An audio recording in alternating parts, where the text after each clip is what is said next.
जय श्री राम। आज के वीडियो में बताने जा रहा हूँ जो कि भाव से भगवान तक पहुँचने का विधि बताया गया है। स्कंद पुराण के रेवा खंड से लिया गया एक छोटा सा कहानी है। बताया गया है कि आसीत तुंग ध्वजो राजा प्रजा पालन तत्परः प्रसादम सत्यदेवस्य त्यक्त्वा दुखम वापसः। एक तुंग ध्वज नामक राजा थे। वो प्रसाद को त्याग करके बहुत ही दुख को पाए। उसको आगे बढ़ते हुए कहते हैं कहानी में, एक दास वनम गत्वा हत्वा बहुविधान पशुन आगत्य बट मूलम च दृष्ट्वा सत्यस्य पूजनम।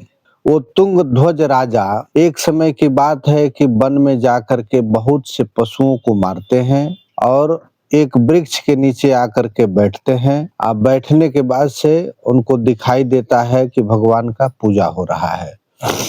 यहाँ से ये शिक्षा मिलती है कि भगवान हर कदम कदम पर संभालते हैं मनुष्य को, किंतु मनुष्य अपने दुर्भाग्यवश मन के बहकावे में आकर के वो संभल नहीं पाता है, जिसके कारण से अनेक प्रकार के दुख को सहन करता है। उसका जीवन जो है व्यर्थ चला जाता है। वहां देखता है कि गोपा कुर्वन्ति संतुष्टा भक्ति युक्ता स बांधवा दृष्ट्वा दर्पेण दृष्ट्वा राजा तु दर्पेण न गतो न नाम सह। वो देखते हुए भी कि भगवान का पूजा हो रहा है, वहां घमंड के कारण से न जाता है और न वहां जा करके प्रणाम करता है, प्रसाद नहीं लेता है। किंतु सौभाग्यवश भगवान की कृपा से वो ला करके महाजन सज्जन जान करके प्रसाद को देते हैं, किंतु वो प्रसाद को ग्रहण न करके त्याग कर देता है। भगवान को सब कुछ सहन हो जाएगा, किंतु भाव और प्रेम को जो ठुकराता है उसको भगवान नहीं सहन कर पाते हैं। भक्त लोग जब भगवान का भोग लगाते हैं तो उसमें भाव समाहित हो जाता है प्रसाद में।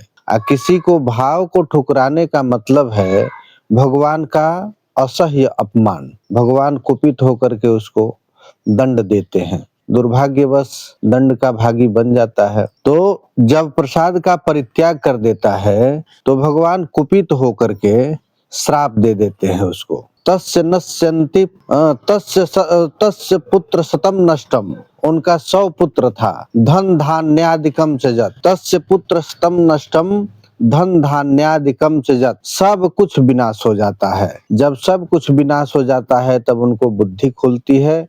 जब तक दुख मनुष्य नहीं देखता है तब तक सुख का आनंद नहीं मिलता है, सुख समझ में नहीं आता है। यहाँ से यही शिक्षा मिलती है।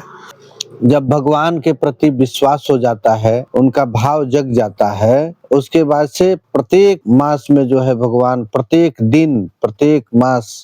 दिन भगवान का याद करते हैं, पूजन करते हैं। ऐसे करने से उनका इह लोके सुखम भुक्त्वा चान्ते सत्य पुरम जजौ जो इदम कुरुते सत्यम व्रतम परम दुर्लभम। भगवान का पूजन प्रसाद बहुत दुर्लभ चीज है, इसको सौभाग्य से ही मिलता है, किंतु लोग समझते नहीं है, इसी कारण से दुख भोगते हैं। जय श्री राम।